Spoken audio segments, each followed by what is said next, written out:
There's not much to celebrate on your return from the remains of Hexport, but you are glad to be back here, all the same. There's something surprising that Darkside is a haven, not a prison. The slowly occurring idea of this overgrown city as a home. As you've seen in Hexport, stability cannot be taken for granted, not anywhere in the belt. The Darkside has a solidarity in life that feels like it might endure. Cadet catches up with you. We need to talk. She looks around. But not here. Come, I have something I wanted to show you. Cadet leads you deep into the heart of Darkside, through the quiet corridors and bustling streets, on paths you didn't know existed. As you glide after her, the station seems to grow in your mind, its possibilities multiplied by the routes that pass through it. Just through here. Cadet leads you across a covered bridge, the view on either side looking down caverns of lit units. This close to the center of Darkside, the air is warm and the passages are quiet. Here. Cadet smiles. This is the place.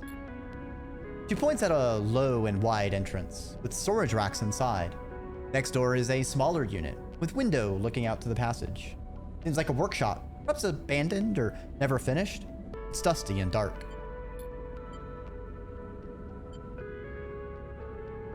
I've been keeping an eye on it. It's abandoned. She glides inside and slaps a wall pad.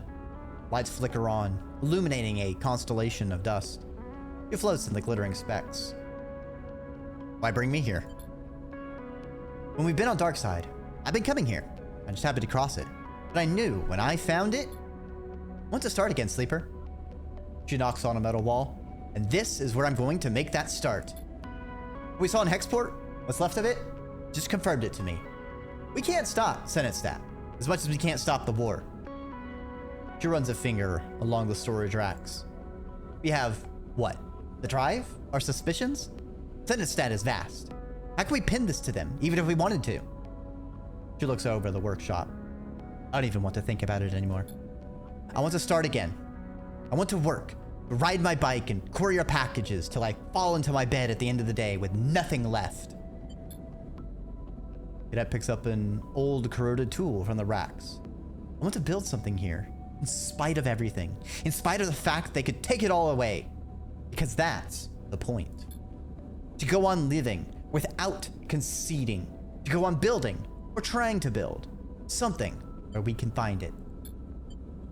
That's what I brought you here to understand. So you know why I'm letting all this go. You're giving up? How much am I supposed to face? To take in? Cadet's eyes flash with anger. How many crises are enough to prove myself? I'm not giving up. I'm stepping away. Cadet meets your eye. I'm not ashamed. My old life is gone. Clearing my name on the far spindle doesn't matter. Spindlejacks will have forgotten me. But this place? Cadet smiles. It doesn't know me at all. You know where the drive is, what it contains. You know what happened at Hexport. Cadet's eyes shine in the workshop lights. Take it from me. It's yours now. I can't carry this anymore. I will. She nods. Thank you. My travels are over. If you need to find me, I will be here. Cadet smiles. Thank you for all you've done. I hope you can understand why I need to do this. She turns and disappears deeper into the workshop. You cross the bridge again, Darkside glowing on all sides. You think of the drive, buried deep in some compartment within the Scatteryard's hub, filled with data worth destroying a station over. It is yours now. But you wonder as you cross back to the city, your mind racing. How could all this end well?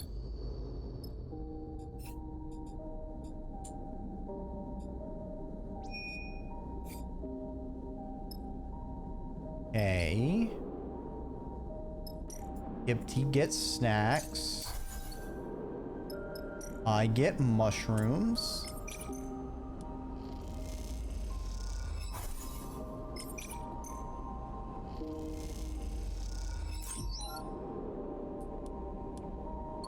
Loving all these glitches.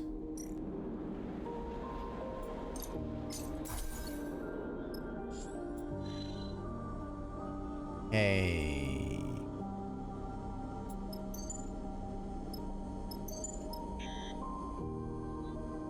Well, we need to go sideways before we can go to Oliveira anyway, so I guess we go Scatter Yards. I'll see if I can finish Oliveira before I max out my glitching. See how much we can delay the reboot. The workshop of Cadet's data scraper friend is just as the two of you left it. You remember the cycles you and Cadet spent in here, poring over that dark data. The strange fragments of the drone mine's protests seated among the cold code. You find the drive where Cadet told you it would be, in a compartment under the padding of a bunk lined with thick shielding that makes its contents undetectable. As you pull the drive out, the metal cold in your hands, you have a sudden urge to smash it to pieces. This object which escaped Hexport, and so many others didn't. When Senate and it was Senate you're sure of that now, decided to cover up what they'd done. They first made sure that this drive would get out, that it would pass to the far spindle, and then onward. But something went wrong. Some miscommunication or mistake. All it was, tiny slip. And then it all fell apart. Now, the drive is in your hands instead. You turn it over in your hands. You know the drive contains Conway access codes, control codes, perhaps more besides. Data of great value, data that would win a war. You also know you're sick of thinking about it. You slip the drive into a pocket and close up the workshop.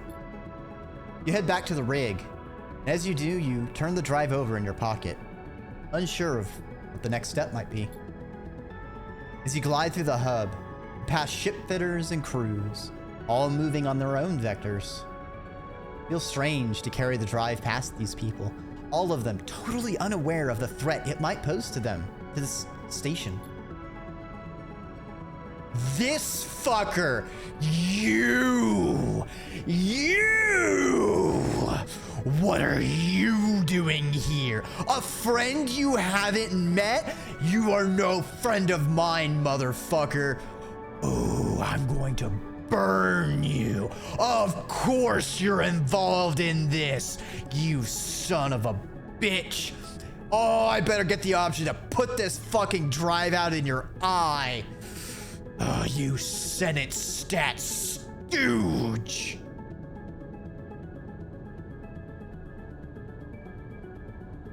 Excuse me. I had to take a giant gulp of coffee after that. Excuse me. A stranger stops you in the passageway with a hand on your shoulder. Can I ask for your help with something? Their sudden appearance shakes you out of your thoughts. You quickly take your hand out of your pocket, off the drive. You look at the stranger in front of you. He is roughly dressed in a heavy coat, but he is otherwise unremarkable. You could have passed him many times before and not have known. I'm looking for something. He looks over his glasses at you. Little lost drive. Who are you? This matter concerns my client more than me. He leans back a little, his voice calm. The introductions won't be necessary. But the drive belongs to my client, and he would be very happy to see it returned. Suddenly, something catches your eye. A set of dice, like those used to play Star and Stoker. The stranger is playing with them in one hand, turning them end over end in the station's microgravity. What's with the dice? The stranger looks down at them, as if he had forgotten he was holding them. I must admit, I love to play games, pass the time. Enjoy the chaos of Star and Stoker, with its unpredictable shifts. He spins the floating dice. My brother, however, prefers the systematic progression of Tavla with its inevitability. Twins? Clones? Huh? I suppose it runs in our family. He sighs. But I won't bore you with childhood stories. Please, let's be direct. He gives you a friendly smile. My search for the drive brought me to the scatter yards, but from here the trail went cold. That was until you arrived. He pushes his glasses up his face. Then the trail lit back up again, just like that. The stranger moves his hand in his jacket pocket a little, and you see a shape in there. A box-like impression in the fabric. My client never intended these events, you must understand. One of their other contractors proved to be overzealous in an attempt to conceal their mistakes. The result was the regrettable situation you saw in Hexport. But for all that to be for nothing, that would be a waste beyond the original act, piling insult on injury. The stranger sighs. There is much to be gained in a system desperate for peace, for the war to be ended.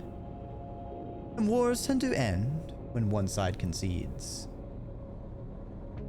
I don't believe you. The truth does not necessitate your belief in it. Only a few possible futures remain for the belt. My client will facilitate one of the better ones. That is why I am here. But if you need additional persuasion, I am authorized to offer you 300 cryo as a reflection of your efforts. The stranger smiles again, his tone never straying from its business-like calm. Now, can you return my client's drive? The stranger's hand shifts in his jacket pocket. You have the feeling this is not a choice you can deny. Oh, sorry. I forgot my strength.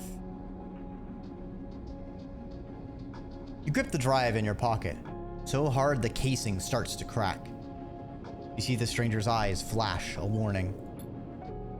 You dash the drive against the metal wall of the passageway, splintering into 1,000 shards that pepper the two of you with cuts and scratches.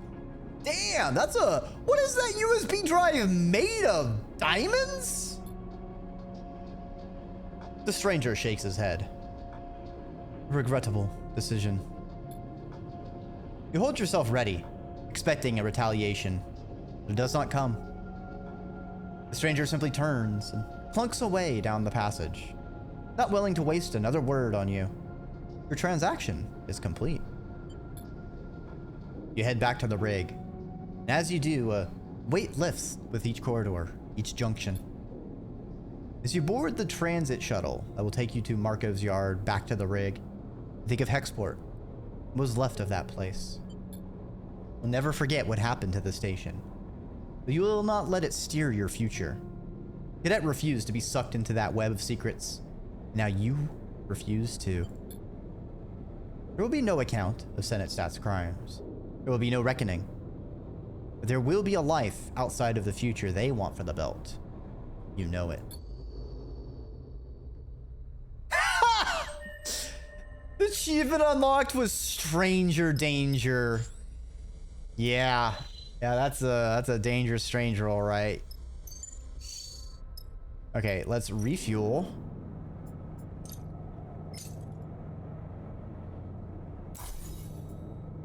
And try to get some mushrooms.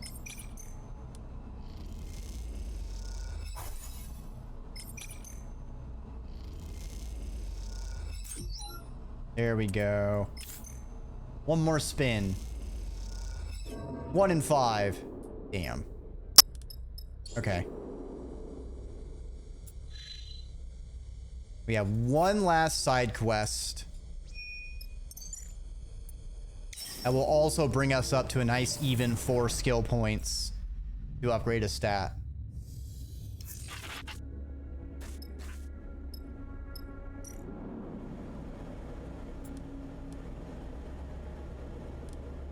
Oh boy. Work a shift in the refinery. Yeehaw! Glitch die sodded. Yeah, I know, buddy. Too bad I can't push it real good while I'm outside of a mission.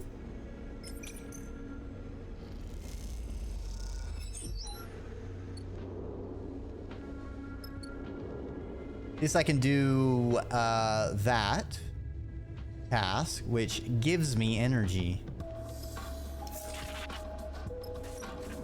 In a minute, let's feed the Kipti.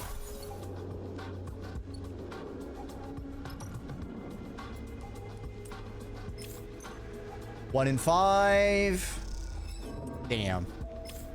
1 in 5. Never punished.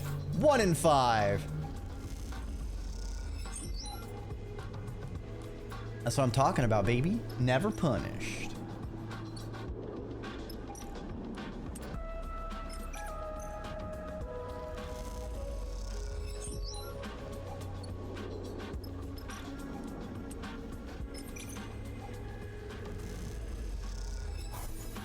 Okay, maybe 2 more cycles? Can maybe do this.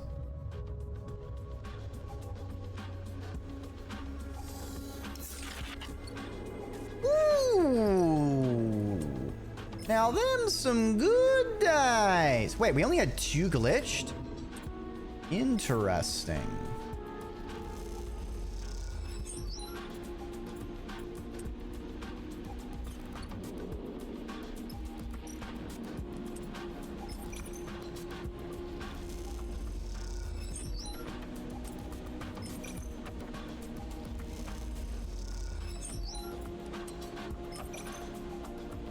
Yep. All right, we'll be able to finish next cycle, baby. I feel like I'm also going to get another event of breaking down.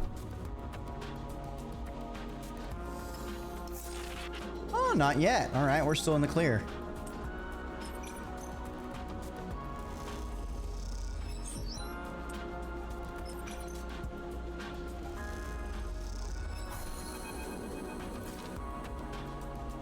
The past cycles in Oliveira have been busy enough to take your mind off of most things. All the heavy lifting and manual work has been a welcome distraction from the looming specter of the second reboot. And the good mood of the others has been infectious. Serpent has been almost annoyingly upbeat. His relationship with Cadence, the worst kept secret in the colony. Working alongside them, it's hard to ignore their deep feelings for each other. Xander has been happy because he has something new to rib Cadence about. And Seraphin, with his self-serious manner, is an easy target for pranks and teasing. Xander also hasn't been able to stop talking about the party, which he already seems to have decided will be one of the highlights of his youth. But now, finally, the cycle of the party has arrived. The canteen is done up with hanging light strips, waving gently in the asteroid's microgravity. The strips themselves salvaged from the emergency lighting of wrecked starships. With the work stopped and all the colonists yet to arrive, you find the reboot filling your mind once again, growing like a shadow. Something in your mind there? The voice takes you by surprise.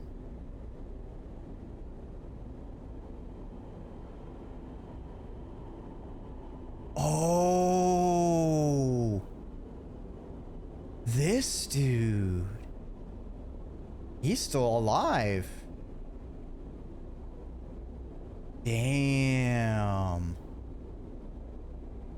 He's got some well-seasoned hair now. He's getting up there, but he's still chugging along. I am just blanking on his name, but I didn't expect he would show up. He was one of the other Ember Moon flotilla people from the first game. You turn to see a colonist you haven't met before. An older man in some sort of supportive chair. His hair shot through with gray and his face sallow. Didn't mean to startle you. My apologies. His pale eyes scan you. It just seemed like you might need some company. There's a strange look in his eyes that you can't quite place. He's looking at you like you've met many times before, but you've never seen him before in your life. Looks beautiful, doesn't it? He gestures to the canteen with its hanging lights, his chair, propelling him forward with little puffs of air. Young people did such a good job. Warms my heart to see it like this. Never thought this rock would ever be a home. He looks sideways at you. Have we met? Us. He shakes his head. Oh, no. Sorry if I'm being a little bit too familiar. He coughs a few shallow coughs. Just... you remind me of someone who did a lot for me. Let's not chat about me. I want to know about you. He turns his chair a little. What's eating you? Well, you're staring up at those light strips. It's like they're about to leap down and strangle you. His chuckle becomes a cough. I'm afraid of the future. I can see that. I am myself most days. He sighs. After a certain point, you realize it isn't going to get better. All you have to wait for is things getting worse. This body of mine is on a downward trajectory, that's for sure. But it's mine, and I've grown used to it. And I guess, in the end, I like it because it's mine. It'll carry me all the way to the end, and then go on and become something else entirely. I don't know why, that thought always helps me. He coughs 3 times, hard, like gunshots. The colonist squints at you. Sorry, I'm not good at reassuring people. I just remembered that. He smiles. But I do like chatting. He looks back at the light strips. Really lovely, isn't it? Just beautiful. You look back at the light strips now, as the hum of people arriving filters into the canteen. There's something in the air. Anticipation. The sense of a rare moment passing through. Something to hold on to, and then let go. The light strips really are beautiful. You turn back to the old colonist to agree with him. He's already gone. Hey, sleeper! Seraphin pushes through the now gathering crowd towards you. Got you a drink! He offers a pouch of some amber liquid. Hey. Cadence comes up alongside you and hugs you with one arm. I wonder where you were hiding. She smiles warmly at you with her infectious smile. You think about mentioning the old colonist to her, asking her about him. The Seraphin hushes the two of you. Carmen is about to start. You follow Seraphin's eyes to the front of the canteen where, above the heads of the now quite large crowd of colonists, Carmen floats, surveying the room. We meet this cycle. Carmen begins, his voice loud but clipped, formal in a way you haven't heard before. First, remember, those founders of this colony, those lost and still with us. I will never forget the distress call that brought me here, to the wreck of the Pilgrim's Seed. I will never forget the scenes that greeted me. And I know some of you were there too. A rumble of acknowledgement moves through the crowd. I also know that many of you weren't. Many of you came here to take refuge from other troubles. I would like you to be able to remember that too. You glance at Cadence, her eyes fixed with incredible intensity on Carmen. They look wet in the glow of the light strips. There were thousands of refugees on the Pilgrim's Seed. Too many, far too many were lost. Those from Ember's Step, Ember's Song, Ember's Hearth. Those from the Three Sisters, from Erland's Eye.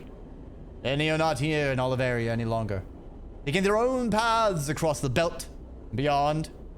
We acknowledge them all. Remember them all. Lost and found. Present and absent. Because without them, there would be no colony here. Before the wreck, Lavaria was a handful of buried bays. A scrapper hideout. A place for old and tired mercenaries like me to hide themselves from the universe. Forget what they had done. When the Pilgrim's Seed was wrecked, brought the universe back to Olivera. I could not hide any longer. Carmen stares out, across the crowd with a hard glare. We built this canteen on rock and roll from the Pilgrim seed. We built our homes, our farms, refinery. We built our independence from that failed hope. A rustle of discomfort goes through the crowd. Herman pauses to let this settle. We should not be ashamed or afraid of this. We will remember this gift. We will build on it. This cycle, and every cycle after, we will thank them with our actions. The crowd mutters their agreement. Herman takes a deep breath and straightens up. A weight seems lifted from him, the weight of testimony. Now, here, in this room, with you, I will thank them with my laughter. A cheer goes up. I will thank them with my joy, with my celebration. Another roar of approval. We will all thank them as loudly and as chaotically as we can. The room erupts into cheers and applause. We join in. You cheer and applaud too. You whoop, and Seraphin laughs nearby. You feel a pair of hands on your arm. Cadence pulling at you, grinning and crying. You feel another hand on your other arm. Seraphin dragging you into the crowd. Suddenly, you're in the thick of the crowd. So many bodies in one room, dancing and spinning and shouting, like nothing you've ever seen. You notice the rest of the crew in the melee. A flash of a familiar face here and there among the mass of colonists. You see Xander being thrown up in the air by a group of different kids of different ages, laughing madly as he bounces off the ceiling. And for the rest of the cycle, you think about nothing else. The joy of those around you, and the joy it instills in you.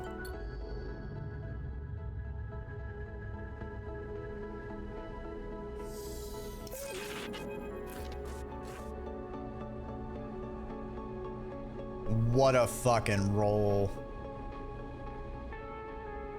You wake up in your berth, the same light that always shines on the belt, shining incessantly through the window. You're slow to rise, slow to begin this fresh cycle. At some point, Seraphin arrives back onto the rig, with no indication of whether he slept or not. You find him in the cockpit, leaning in the pilot's chair, looking out at the lights of Oliveira, and smiling. Good party, he chuckles. Not sure I've seen anything like it. How's Cadence? Seraphin gives you a look. He's great. He loves seeing you let it all go. He smiles. I did too. Seraphin yawns and stretches. So, he sniffs. Oliveira is all fixed up. Colonists are happy, blah, blah, blah. Where to now? Don't you want to stay? Here? Seraphin shrugs. Still a bit too much of a backwater for my tastes. He grins. Cadence understands. Don't worry. Seraphin pauses a moment. Something passing over him that makes him shiver. I heard from Tala. He looks away. Wellspring is still in transition, but the Union Council is taking over. Or got what he wanted. The blockade will come down soon, but... He sighs. Not sure I'm ready to revisit that place yet. He looks at you and smiles. When I come back to Tala, I want to have something to show for myself, you know? I don't think Tala cares. No, she doesn't. Seraphin looks away. But I do. Maybe, once the reboot is done, once the blockade is down, maybe we can visit them. Seraphin takes a breath. We'll get there some cycle soon. You aren't sure if Seraphin is trying to convince you or himself. He stretches, shaking off his feelings. For now, though, the belt is ours to explore. Oliveira filled our fuel tank. It really is up to you where to go. He gets up. While you're deciding, I'm gonna go dig up some breakfast. And he glides out of the cockpit. Take a moment to look out across the tiny lights of Oliveira, dwarfed by the crater and the wreck that sits at its far end. Not bad. Not bad at all. you think? Nice. Get +2 engage.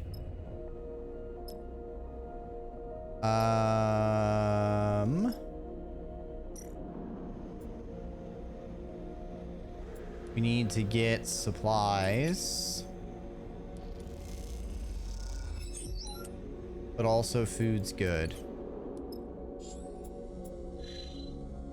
Alright, we need to head to dark side, but there's an irradiated zone, so we have to go to the hollow first.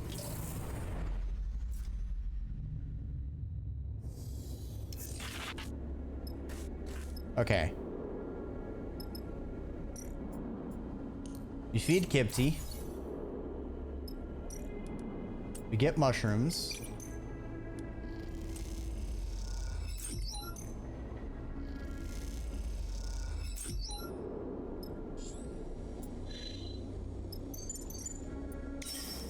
All right, chat. This is it. Time to reboot. Right after getting one last glitch. Fuck. You wake changed each cycle. You can feel it now. The unraveling of your frame. At first it happened in shifts. Now it is a constant. A regular reminder. As you feel another part of your frame go offline, you wonder how essential it is to your survival. You think of Flint. Remember that Flint is waiting too. Waiting for a reboot that will end their decline. That realization is unpleasant. You can hold on to your own suffering, but you really want to prolong the suffering of another? Flint is in your orbit, whether you like it or not, and their path is affected by the gravity of your own. Perhaps you have delayed long enough. Or perhaps there is time yet. A few loose ends left to tidy in a belt made of loose ends, of drifting material. Then you can walk through the dark door of the reboot. Okay, just fucking dig it in, why don't you, game? Sheesh.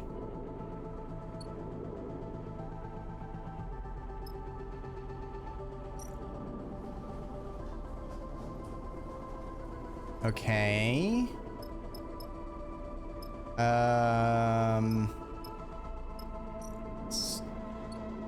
Where is it? Is it Flicker Row? Oh, yes it is. Okay. All right.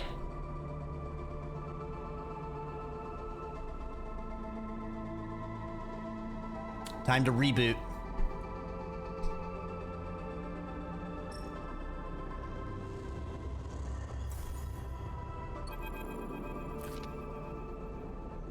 Turn Seraphim's coin over and over in your fingers as you stand in Flicker Row. Crowds pushing past on their way to whatever future awaits them. Your fingers slide over the worn metal as you imagine Seraphims have, Talas have, moments of anticipation.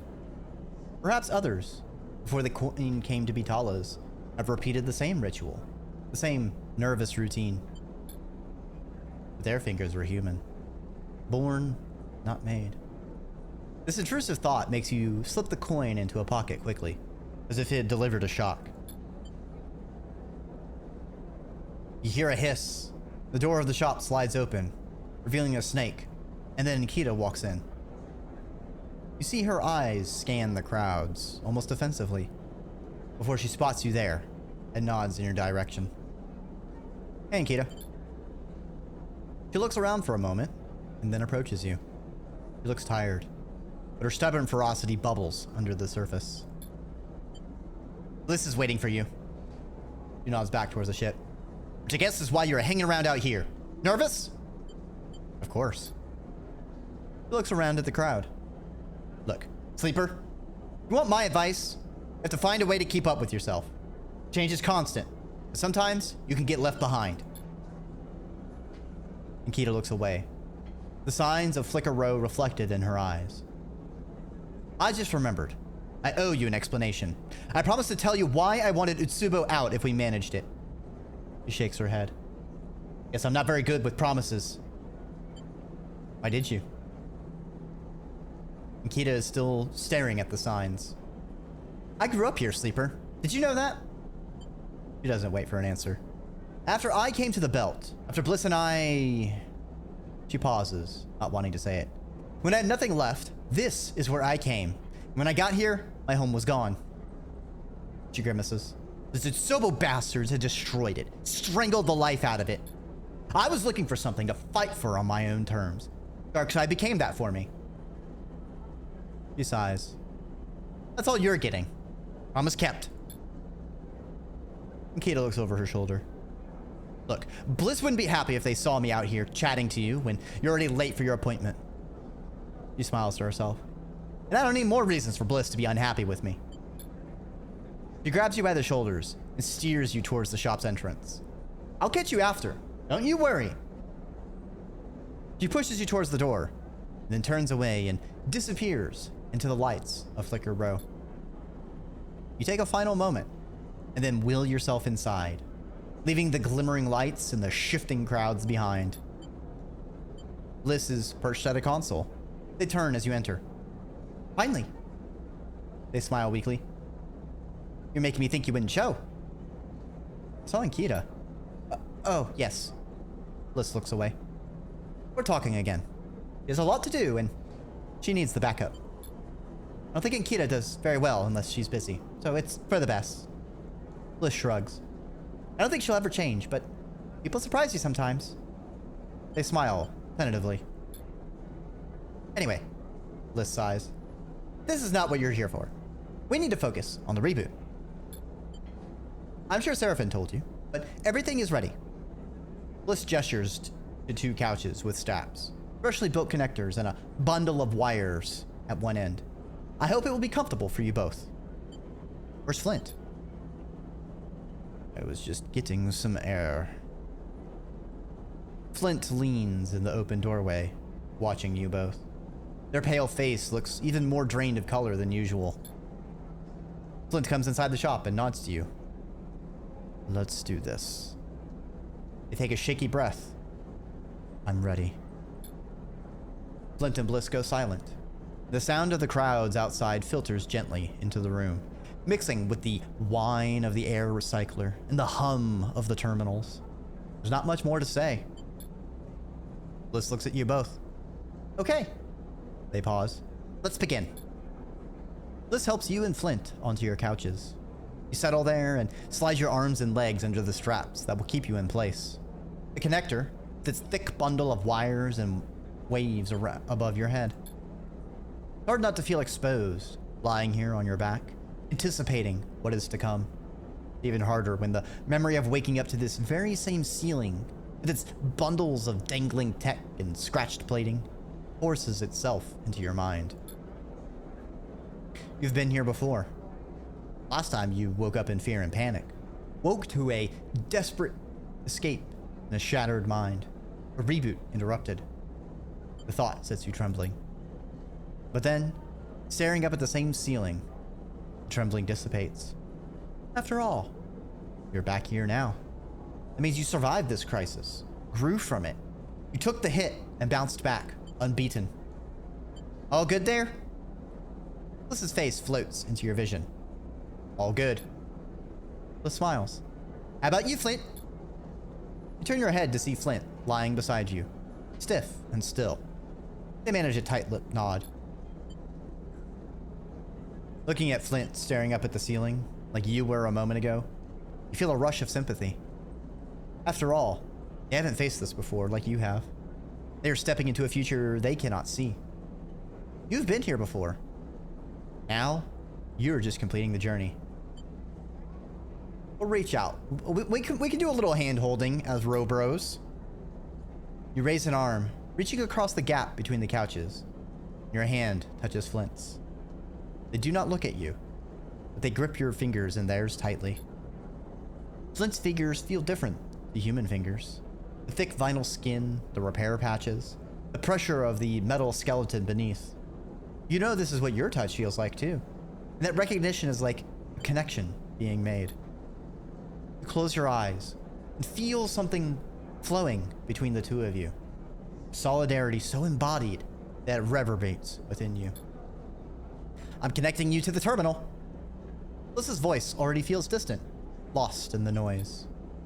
Feel the cold click of the connector, the sense of flowing data. I'll be here when you wake up. Okay, Ice. Thanks for stopping on by. And have a good eepy ski-gees. In the dark, you feel restless. You shuffle your fingers, adjust your position against the couch. Takes you a moment to notice the sound is gone. The rumble of the crowds, the hum of the machines. This detail unsettles you, so you search for reassurance. You think of Bliss's words. Be here when you wake up. You focus on them, on the possibility of waking up, of being somehow renewed. But what would that renewal look like? Your eyes blinking into the lights of Flicker Row. Bliss, Seraphin, a renewed Flint beside you. But what then? Travel. A line stretching out on the screen, a vector leading you ever onwards. Why stop now? But how far does the line stretch? What does it encompass? Somewhere else. The belt is just an edge, a stopping off point, and little more. A line could be drawn as far as anyone could imagine out here. And why not? A vector does not always know its end. But what to imagine? The distances are so far, your ability to perceive them fails. If this is your future, you really want it to be the fiction of an escape? Something true, something known. There are paths right in front of you. Their apparent nature makes you focus on them. Soft curve of rocks, bringing the edge of the system and space beyond. There's enough here for a lifetime, maybe more. Emerging in the shadow of the collapse. Where does the vector terminate? Junie in the Ilion Gate. There is quiet at the edge of the belt. The kind that would soothe you now, after all the noise of your struggle. There's so much more of the past than there is of the future. It is material, real, defines the shape of what is to come. Junie knows how to gather it up, draw it out, weave it into a map. An image. The scanner chirps, its tiny noise indicating the location of a vast wreck. Junie studies those plans, a faint smile on her face. Soon you'll delve into this wreck, come up with fistfuls of memory and history. With it, you'll build a future. There's a solidity in that. One which you feel in your chest, an understanding of your place in time, the satisfaction of finding your role within that. And then you feel it. The incessant pulling of a thread, the unraveling of your very self. The reboot comes on slow, an icy seeping into your mind. Little pieces of you flake off in the flow, fading with distance. You hear a voice, Bliss's voice, so far away now. You reach for it, stretch your every sense towards its familiar warmth. And starting the reboot is a whisper to the wind, pulled away from you the moment it is spoken. See you on the other side.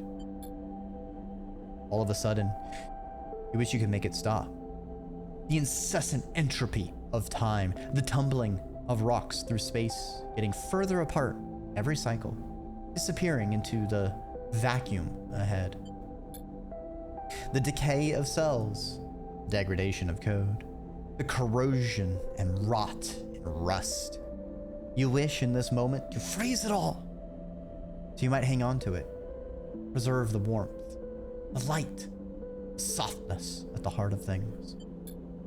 The thought grips you, tears into you like fear. You feel the ice creeping in and know that everything will be lost. If not now, then mere moments away. But then you feel it, and possibly Seraphin's coin, worn smooth by worry, turning in your hand. Time has been pressed into that coin by hands, by fingers, It's a near infinite record of transient touches, each one shaping it some small way. It is worn and worthless, it's bent and broken, and it is beautiful in all of those things. So you press your thumb against it, your crooked, calloused thumb, again and again, because you are a broken thing. You have nothing left but that brokenness and the beauty that shines through it.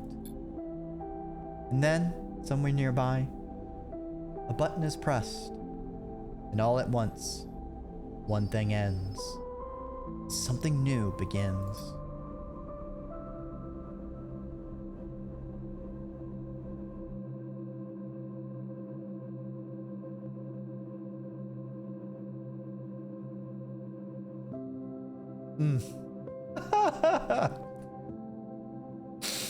Oh man, that's beautiful. All right. I am glad. I wasn't sure if there was gonna be like more with the corpo, but after we did the jump drive, I realized like the reboot was probably gonna be the end of the game. I kind of thought there might have been some kind of skill checks in it that would penalize me for having so many glitches. God, that that epilogue exposition though is just, oh wow, damn, that's some beautiful writing. Oh wow.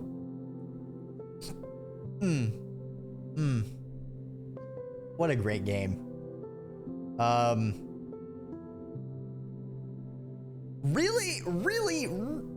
Really feel like the stats are a little lopsided, though, in that there was one crew member that I possibly could have gotten with an endure stat, and being locked out of endure was painful,